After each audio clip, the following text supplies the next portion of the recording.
மகனே, நான் உனக்காக சாக்லேட் வாங்கிட்டு வந்திருக்கேன். ஐ தேங்க்யூப்பா, thank you so much, so sweet of you. ஹாப்பியா? உனக்கு பிடிச்ச சாக்லேட் நான் வாங்கிட்டு வந்திருக்கேன். ஆமாப்பா, எனக்கு பிடிச்ச சாக்லேட் தான். Thank you so much. Okay, so happy. உங்களுக்கு பெரிய சாக்லேட்டு, எனக்கு சின்ன சாக்லேட். எப்படி? உனக்கு பிடிச்ச சாக்லேட் நான் உனக்கு கொடுத்துட்டேன், நான் இது சாப்பிட்றேன். இப்போ என்ன டிஃப்ரென்ஸு? இல்லப்பா, அது பெரிய சாக்லேட் இல்லையா, இது சின்னது. உங்க கையில இருக்கிறது என்கிட்ட இருந்தா எனக்கு சந்தோஷமா இருக்கும்ல, பெரிய சாக்லேட்ல. அப்போ என் கையில இருக்கிற சாக்லேட் உனக்கு கொடுத்தா நீ சந்தோஷமா இருப்பியா? ஆமாப்பா, அது இருந்தா நான் ஹாப்பியா இருப்பேன். எனக்கு அது கொடுக்குறீங்களா? ஷோர்ல, இது கொடுத்தா நீ ஹாப்பியா இருப்பல? ஓகே, எடுத்துக்கோ. தேங்க்யூப்பா, thank you so much, so sweet of you. ஹாப்பியாப்பா? ஓகே, இதுக்கு மேலே நீ எதுவும் கேட்க மாட்டே தானே? ஆமாப்பா, I have 2 chocolates and the favorite chocolates. I am happy. இதுக்கு மேலே நான் எதுவும் கேட்க மாட்டேன், சரிங்களா? ஓகேப்பா, ஓகே. ஸோ இது நான் சாப்பிட போகிறேன். அப்பா, இன்னும் பெரிய சாக்லேட் நீங்கள் வச்சுட்டு இருக்கீங்க. எனக்கு இது 2 சின்ன சாக்லேட் கொடுத்தீங்க.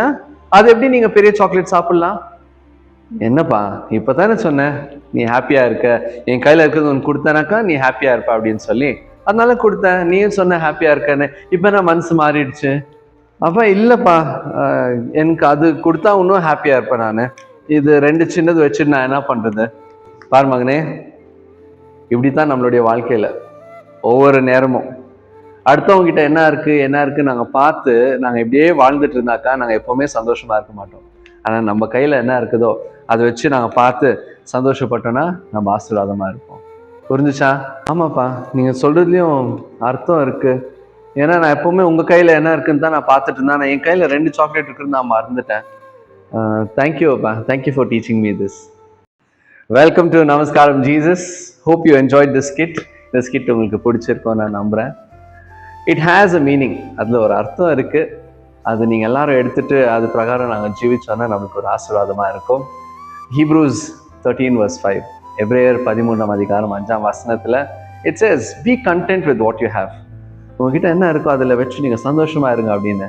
பணத்தின் ஆசைக்கு பதிலாக நீங்கள் என்ன இருக்குதோ அதில் சந்தோஷமா இருந்தீங்கன்னா நிச்சயமாக கர்த்தர் ஆசீர்வதிப்பார். So hope this conveys a message to you and I hope that you can teach your children. உங்களுடைய பிள்ளைகளுக்கு இது நீங்கள் சொல்லிக் கொடுங்க. Teach them that, let them not be looking at others. வேறவங்களை பார்த்து அவங்க கிட்ட என்ன இருக்கு, இவங்க கிட்ட என்ன இருக்கு, பெஸ்ட் டாய்ஸ் அங்கே இருக்கு. நாட் ஓன்லி சில்ட்ரன், நம்மளுக்கும் அதே ஆசை தான். அவங்க கிட்ட இந்த கார் இருக்கு, இவங்க கிட்ட எவ்வளோ அழகான வீடு இருக்கு அப்படின்னு சொல்லி அடுத்தவங்க விஷயத்தையே நாங்கள் பார்த்து நம்ம சந்தோஷமா இருக்க மாட்டேன்றோம். ஆனால் நம்மளுக்கு சமாதானம் அப்படி தேவை அப்படின்னு சொன்னா கர்த்தர் நம்மளுக்கு கொடுத்துருக்கிறதுல நாங்கள் சந்தோஷமா இருக்கும்போது கர்த்தர் இன்னும் அதிகமாக ஆசீர்வதிப்பார். God bless you all. நமஸ்காரம் ஜீசஸ்.